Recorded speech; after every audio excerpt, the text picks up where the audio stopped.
आज की इस वीडियो में हम बात करने वाले हैं डेप्रिसिएशन के न्यूमेरिकल के बारे में। So it is quite important to understand about the depreciation numerical, क्योंकि इसके बेस पर आपको डेफिनेटली एग्जाम में क्वेश्चन मिलने ही वाला है। एंड ये कॉम्प्रिहेंसिव स्टाइल हमारा न्यूमेरिकल का रहेगा फॉर द डेप्रिसिएशन, ताकि आपको कोई भी दिक्कत ना रहे किसी भी तरह के कंसेप्ट को समझने के लिए। वीडियो को एंड तक जरूर देखिएगा, एंड अगर वीडियो आपको पसंद आते हैं तो वीडियो को लाइक जरूर कीजिएगा एंड वीडियो को शेयर जरूर कीजिएगा अपने फ्रेंड्स एंड कलीग्स के साथ, जो भी यहाँ पर जेआईबी सीआईबी या फिर बैंक प्रमोशंस की तैयारी कर रहे हैं। फुल कोर्स जो है जेआईबी सीआईबी बैंक प्रमोशंस का वो अवेलेबल है हमारी वेबसाइट के ऊपर। You can simply be visiting the website jaib.learningsessions.in। Website का लिंक आपको डिस्क्रिप्शन में भी मिल जाएगा, वहां पर जाकर के गो थ्रू कीजिएगा। आपको फ्री पीडीएफ मिल जाती है चारों के चारों पेपर्स की, साथ के साथ आपको फुल कोर्स वीडियोस, चैप्टर से questions, mock test, mega mock test, सब चीजें मिलने वाली है। तो अभी के अभी ज्वाइन कर लीजिए, वहां पर sign up totally free of cost है, तो फटाफट से वहां पर साइन अप कीजिएगा and start preparing for the same. So let's start the session over here. तो सबसे पहले यहाँ पर क्वेश्चन को गो थ्रू करते हैं। It says on January 1st 2000 Messrs ABC purchased a plant costing 41,000 rupees. तो एक प्लांट को यहाँ पर परचेज किया गया है एंड जो यहाँ पर कॉस्ट है उसकी that is given to be ₹41,000। And further ये कहा गया कि 4,000 रुपीज यहाँ पर उसकी इरेक्शन के ऊपर स्पेंड किए गए, यानी कि उसको यहाँ पर वर्क के लायक बनाया गया, तो 4,000 रुपये वहां लगा दिए गए। एस्टिमेटेड इफेक्टिव लाइफ जो है वो यहाँ पर 10 साल की बताई गई। This is effective estimated life which is given to be 10 years, यानी कि जो यूजफुल लाइफ कह लीजिए वो 10 साल की है।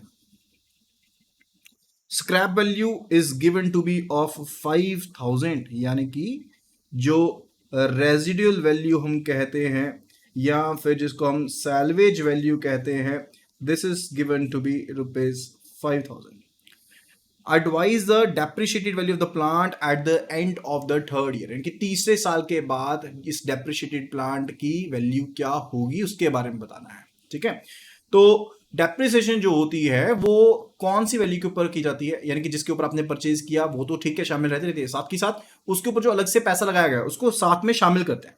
यानी कि इस सिनेरियो में अगर देखें तो 41,000 जिसमें परचेज किया गया वो तो रहेगा ही, साथ में जो ऊपर 4,000 रुपये इसके ऊपर स्पेंड किए गए वो भी रहेगा, यानी कि डेप्रिसिएशन कैलकुलेट होगी 45,000 के ऊपर। वेट, लेकिन ये करेक्ट नहीं है। क्यों?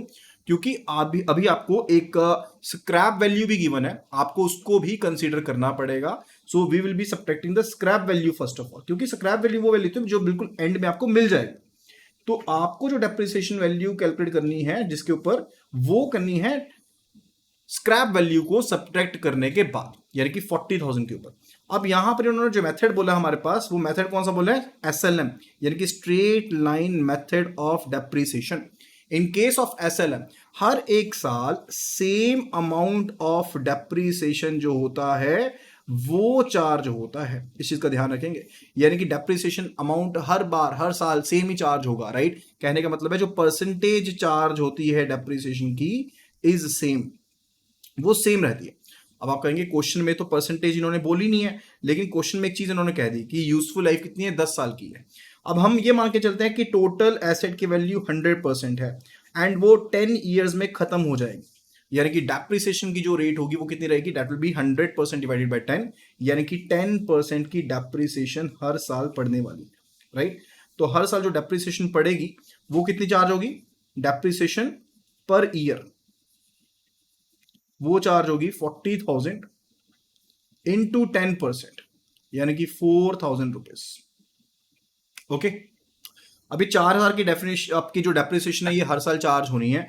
तो पहले साल में भी, दूसरे साल में भी, तीसरे साल में भी, चौथे साल में भी, 10वें साल तक 4,000 ही चार्ज होगी डेप्रिसिएशन आपकी टोटल। ठीक है, तो ये 4,000 4,000 4,000 ये 3 सालों की डेप्रिसिएशन मैंने यहां पर लिख दी। क्यों?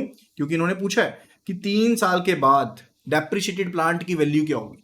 ठीक है, यानी कि पहले साल में अगर देखें बुक वैल्यू कितनी रही होगी इसकी, 45,000 की इसकी टोटल नेट बुक वैल्यू रही होगी, क्योंकि यही हमारी टोटल वैल्यू थी जिसके ऊपर हमने बुक किया था। डेप्रिसिएशन ये हमारी बुक वैल्यू है, यानी कि ओरिजिनल बुक वैल्यू जिसके ऊपर हमने रिकॉर्ड किया था। डेप्रिसिएशन कैलकुलेट की थी हमने 40,000 के ऊपर, क्योंकि आपने सैल्वेज वैल्यू या रेजिडुअल वैल्यू को सब्ट्रैक्ट करने के बाद डेप्रिसिएशन को कैलकुलेट करना होता है। That's another part, right? उसके बाद बात आती है रिलेटेड कि आपने पहले साल डेप्रिसिएशन चार्ज कर दी 4,000 की, तो आपके पास नेट बुक वैल्यू क्या रह जाएगी after first year? That will be equal to 45K minus 4K, यानी कि 41K। ये फर्स्ट ईयर की है। सेकेंड ईयर में रह जाएगी 41K माइनस 4K, यानी कि 37K, एंड थर्ड ईयर के एंड में कितनी रह जाएगी 37K माइनस 4K जो उस साल डेप्रिसिएशन चार्ज हुई, यानी कि 34K, and that should be the answer. जब आपने नेट वैल्यू निकालनी है तो ध्यान रखना है सैल्वेज वैल्यू आपकी ऐड होने के बाद वो वैल्यू जो होगी वो आपको कैलकुलेट करनी है। ऐसा नहीं करना कि एज इट इज सीधी की सीधी वैल्यू वहां पे लिख दो, उस चीज का ध्यान रखना, राइट? उस चीज का आपको यहां पर ध्यान रखना पड़ेगा। ओके, ये चीज क्लियर होगी है? ओके, फर्दर ये क्वेश्चन आपका इसके बारे में ही था। आई होप कि आपको ये वीडियो पसंद आई होगी। नेक्स्ट डेप्रिसिएशन की वीडियो ही रहेगी एंड उसमें बहुत ही अमेजिंग क्वेश्चन सॉल्व करेंगे। तो फटाफट से वीडियो को लाइक कर दो एंड अभी के अभी सब्सक्राइब कर लो ताकि जैसी वो वीडियो अपलोड हो नेक्स्ट वाली आपको उसका लिंक भी मिल जाए। So that will be all related to this. Thank you so much and see you again in the next video.